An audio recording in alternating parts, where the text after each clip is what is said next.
Quick update on the word report in the Washington Post that the CIA has begun sending weapons to the rebels in Syria, which got reaction from National Security Council spokeswoman Bernadette Meehan. She declines comment except to say, quote, "We aren't able to inventory or provide timelines for every type of assistance we provide to the Syrian opposition." Interpret that as you will. My favorite is not commenting on something that they promised to do. Right, well, yeah. We're now going to broaden our conversation about Syria to cover the religious extremists among the opposition. In our fifth chair tonight, Majid Nawaz, author of Radical, My Journey Out of Islamist Extremism. As the title of his book suggests, he has unique insight into the world of religious extremism. Also, Christian Amanpour, Andrew Sullivan, Charles Blow from the New York Times are back as well. It's great to have you in the fifth chair. First of all, how do you see, I mean, there's so much debate about the makeup of the rebel movement in Syria. How do you see it? Do you think it's, I mean, what is the size of the extremists? How powerful are they compared to the moderates? Well, it's incredibly diverse. In terms of numbers, the FSA under General Salim Idris have the more numbers, but by all accounts, the most effective fighting force at the moment on the ground is Jabhat al-Nusra, which is the al-Qaeda ally. And as Christiane mentioned earlier, they are increasing in strength as each day goes by that we aren't providing any form of meaningful assistance to the Free Syrian Army. And how do you see these? I mean, where are these extremists coming from? Well, they're coming from the region. We currently have in Syria the most amount of foreign fighters who are European born and raised Muslims in any other conflict. So more than Afghanistan, more than Bosnia, they're all currently flooding to Syria. From Britain alone, there's 200. From across the European continent, there's roughly 800 who have left their own countries of birth and origin, their own societies, and have gone abroad to risk their own lives.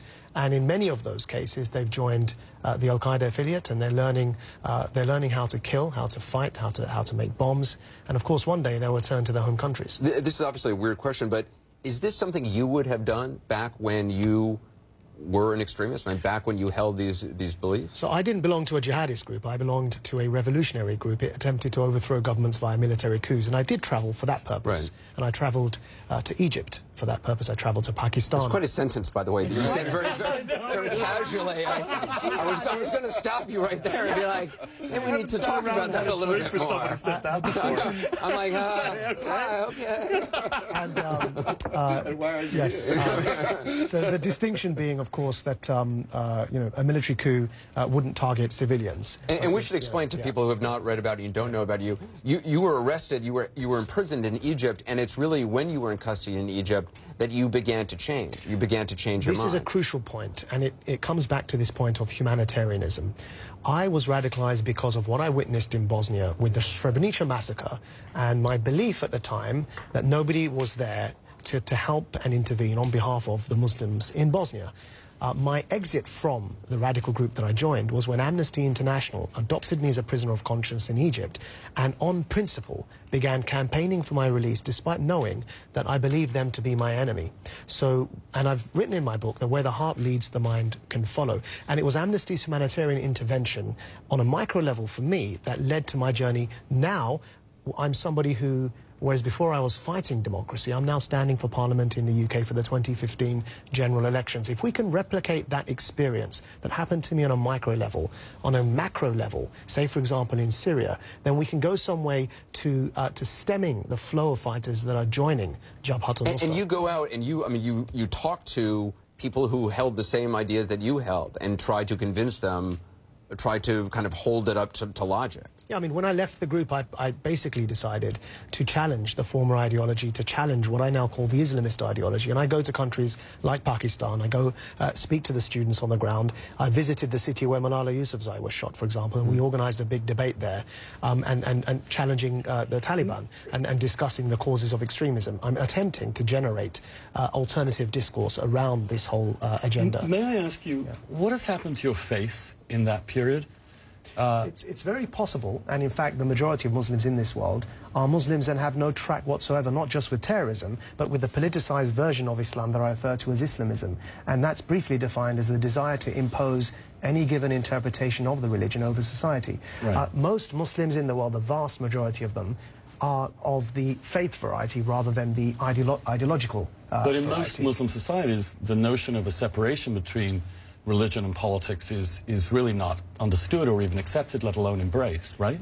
I wouldn't put it that I wouldn't put it that simply. I think that's of sort of modern times. That's the way in which it's been going, because the most dominant voice, those who are shouting the loudest, are those who adopt this ideology of Islamism. If you look at the history, just very briefly, look at the history. Actually, Islam has been unique in that sense that it's never had a clergy. It's only with modern Islamism. The Iranian Revolution, for example, was unique that it reintroduced the idea of a politicized clergy that were ruling in God's name. Whereas before Khomeini, the Shiite Muslims, or 20% of the world's Muslims, believed that no man had the right to rule in God's name until the Messiah returned. As for the 80% who are Sunnis, they've never had a clergy for their entire history. And so modern-day Islamism is attempting to bring about the very thing it despises, which is Western Catholicism before the Reformation. I refer to Islamism as the bastard child of colonialism. Frankly, that's what it is. So how do you try to convince people about the Syrian opposition? Because it is quite heartbreaking. We've discussed this many times.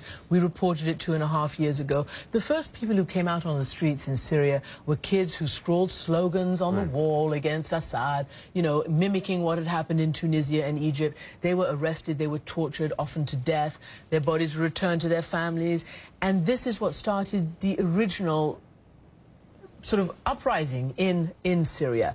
And all of a sudden, it has devolved into this sort of terrible situation where every single member of the opposition, as I said earlier, is being smeared as a jihadi terrorist extremist. I think, Christiane, that's But really... it's true. No, it's extreme. It's not true. It is true. No, this is why people say that intervening in Syria would not be in the U.S. Obama interest. and Kerry constantly say, and even McCain constantly Now, say... now when they wanted to do a military action... One second. They constantly say there is a vetted, moderate, opposition. And I think that people do understand that there's more than one kind of opposition. Just don't know what we just heard here, which is that what the size is, what the intensity of those different types of opposition are. And I think that two of the things that give Americans real pause are that the punish and leave in place policy here, which is that we don't want Assad to fall now, but eventually. We're not sure that if he falls now, what happens to the chemical stockpiles, and if the more vociferous fighters get in control of those, or the more moderate ones. And the second thing that people are not really clear about is this like smacking the hornet's nest? You know, do you, by bombing, agitate something that either has repercussions here at home in terms of terrorist attacks or at our embassies abroad? And I think both those questions are real questions that people have. Especially when we have a Ba'athist dictator in a sectarian divided country, that we had 100,000 troops in the country and we couldn't stop 100,000 people killing each other. I mean, the idea that we could stop it from afar seems bizarre. And also in a revolutionary situation, when these institutions and government structures have collapsed, what matters is not who has the most numbers, but who has the most zeal and the most determination. We've known that in every revolutionary situation. So there are three reasons that people are concerned about when it comes to Syria. One is the chemical weapons. Two is the foreign fighters who are joining Jabhat al-Nusra and other groups on the ground. And three is the dangers of a regional war. And the problem is that this is one of those typical wicked problems or a crisis scenario where all three of these reasons apply if we do something and they apply if we don't do something. So what do I mean by that? Well, the threat of a regional war is already unfolding before our eyes when we haven't even intervened. In Iraq last month, 800 people in 1 month were killed by bombs, civilians. So we see how successful the surge was. But that was an invasion. I've always opposed the Iraq war, by the way. But this, I think Syria is different. So you were in favor of military action? I wrote in an op-ed for the Financial Times after we lost the vote in the UK Parliament that with certain conditions, two things need to happen. One, we need to disable Assad's ability to launch jets against his own people, as we did to Gaddafi.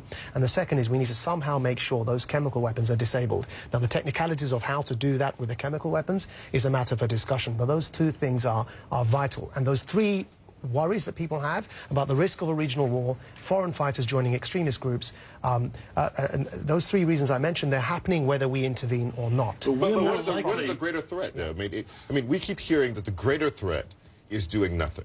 That is the administration's line, that if you do nothing, the threat to America is much greater, and the threat to the Syrian people, and that that the chemical weapons the risk of them escalating the usage of those weapons is almost assured. Well, and also that the moderate forces there will become weaker and weaker, and the extremist forces in the rebel movement stronger. And people are worried that by intervening, we're boosting the side for which Al-Qaeda is fighting. But let's not forget Hezbollah is fighting on the other side. Extremist groups aren't just fighting on one side of this conflict. Hezbollah have come across the borders from a foreign country as a foreign intervention to join in on the side of Assad. And by doing so, they defeated the opposition fighters in the Battle of Qusayr. By doing so, they sparked an irreversible trend towards sectarianism, which led to Saudi Arabia and the GCC countries increasing their own Sunni sectarian aid. But this sectarianism has been going on in the Middle East and has been reviving in the Middle East for quite some time, long before the Syrian conflict. Look at Iraq. We were told there was no sectarianism there. And sure enough, you remove... And my issue with you is, how do you control the chemical weapons without Assad? Well, that's a good question. You can try to answer that in just a moment. We'll pick up the conversation after a quick break. Hey, welcome back. We were talking before the break about what it will take to locate, inventory, ultimately neutralize Syria's chemical arsenal. CNN analyst David Kay has plenty of experience, first with the United Nations in the early 90s, then as the chief U.S. weapons inspector in Iraq 10 years ago. Currently, he's a member of the State Department's International Security Advisory Board. He joins us now. David, we were talking last night. You were saying 500 to 1,000 inspectors would be needed to secure these sites. You've now revised that number up dramatically. Well, it's after a discussion with colleagues and trying to think through the process that you'd have to go through, and I think our estimate is, reasonable estimate is, you're probably talking upwards of 2,000 people. And are there that many qualified inspectors available? No, they're not. I'm sure it will not. It probably will not be that large simply because of that bottleneck. In the American case, the largest number of qualified personnel to serve as inspectors are actually in the military. And in the military, they're in the special forces, which, as we all know, is overstretched there. So you're going to have to do it with less than I would like, and less is desirable. And you're not going to do it with any of the American military personnel, so you've got to find these people in other places. So play out the scenario, David. Let's say Kerry and Lavrov have a very successful meeting. They've got their technical experts with them. And tell us what their technical experts are doing with them right now. And what is it going to look like on the ground?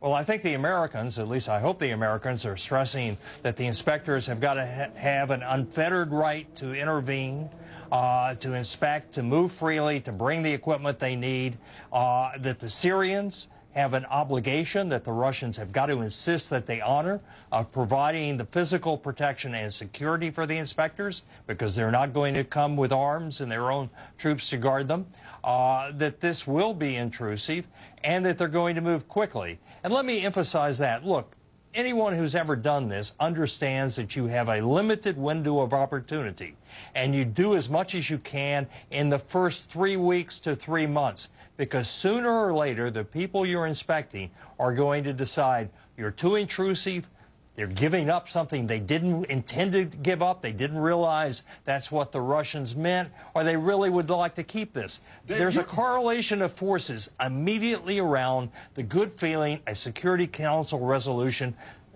generates. You've got to take advantage of that. You surge and do as much as you can in the first 3 months. You're suggesting a supreme irony here, right? Which is that if we bomb, Obama guarantees that there will be no boots on the ground. If we don't and try to secure the weapons, we guarantee that there will be American boots on the ground for a very long time in the middle of a civil war. No, Is that the choice we're facing? No, you've misunderstood me. Right. I said if I could pick my ideal inspectors who are trained, I know where I would go.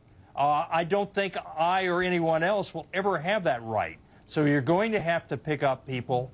Quite frankly, if I were doing it, I would be looking right now at resumes from people who work in chemical pesticide facilities. And what about the security force? Look, be realistic. In Iraq in '91, we insisted that the Iraqis provide us security, because we can't introduce, the U.S. military didn't want to go back into Iraq. You're not going to introduce a security force now.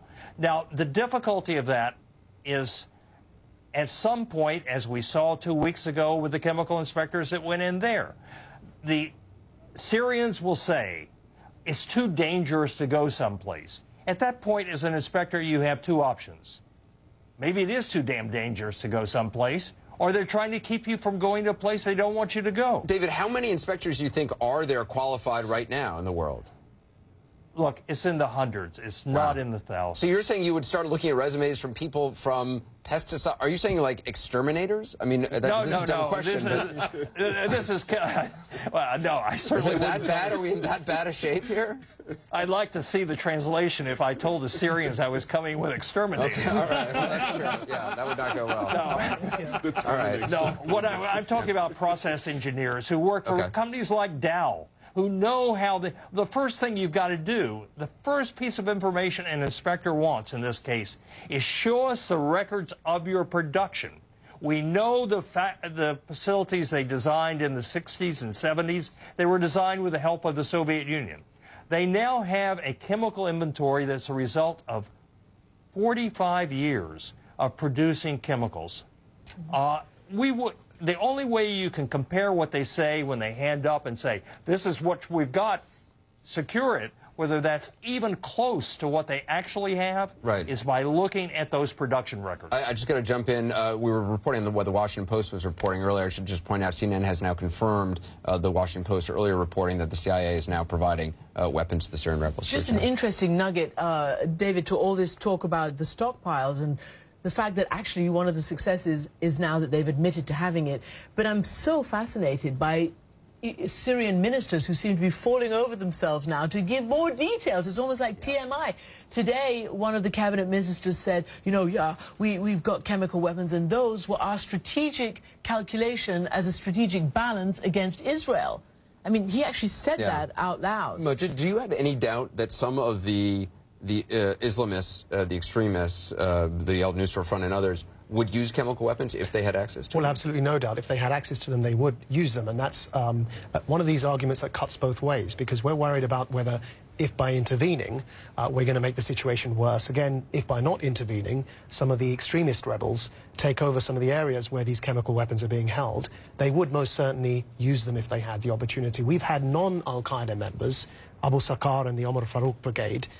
He's the man who was made infamous because he attempted to, or did eat the heart or the lung of one of the fighters that he killed. And that's a non-Al-Qaeda member who's stooped to those levels of depravity. If Al-Qaeda got hold of those weapons, they most certainly would use them. And it's been one of their key goals ever since 9/11. I mean, the first thing we heard after 9/11 was that they were after chemical weapons and other and weapons. didn't I tell you that, I mean, the reaction of the Syrians, I mean, it is kind of fascinating. You're right, Christiane. They seem almost relieved to unburden them. Well, it depends we have to think about what's going on in their heads. This guy called it the poor man's nukes. This same minister said chemical weapons are the poor man's David, nukes. I know you want to say something. What was it? Yeah, Christiane's comment is really interesting, but it illustrates the problem I'm most concerned with. The ministers are the people who are divulging the information. The ministers are not the people who were the key players in producing those weapons. Within that, and after this initial wave of good feeling, if this scheme goes ahead, the people in the military, it's the Syrian Revolutionary Guard who guards those weapons, who in fact were designed. Their whole mission has been the strategic deterrent against Israel. If they suddenly see this most valuable thing we had, the unique thing we had, is starting to disappear, I suspect that is the resistance you'll run into. You mean we can't hide them? Would it not help if Israel got rid of its chemical weapons? Well, look, let me tell you what Tariq Aziz told me on my second mission in Iraq in 1991. He said, and they always refer to your first name, Dr. David, we didn't think you're not behaving like a UN inspector we expected. You know, you go into these agreements thinking one thing will happen and something else happens. And we're going in, I hope, if we go in, to seriously seize control of these weapons with the ultimate purpose of destroying them. I can guarantee you today there are a lot in the Syrian military that are not committed to that. How long do you think that would take, by the way? The assessment, securing, and destruction. How long is that? Well, destruction would take years. Right. You wouldn't even just break it down. It's going to take decades if you go to destruction. The assessment and securing. How long do you think that would take? depends on how many people you have and how you crack the security nut, because what you've got to do when you secure these is provide 24/7 security. Now, are you going to depend on the Syrians to do that? I rather think not. But on the other hand, inspectors are awful people for securing, sitting around 24/7. We got that to increases. Okay. Sorry, I'm sorry, David. I didn't mean to interrupt you, but David, we got to take a break. I appreciate you being on again. It's always fascinating to hear from someone who with so much experience on the ground. Coming up next, the backdrop to so much of this conversation tonight, the tragic events 12 years ago today. We'll be right back.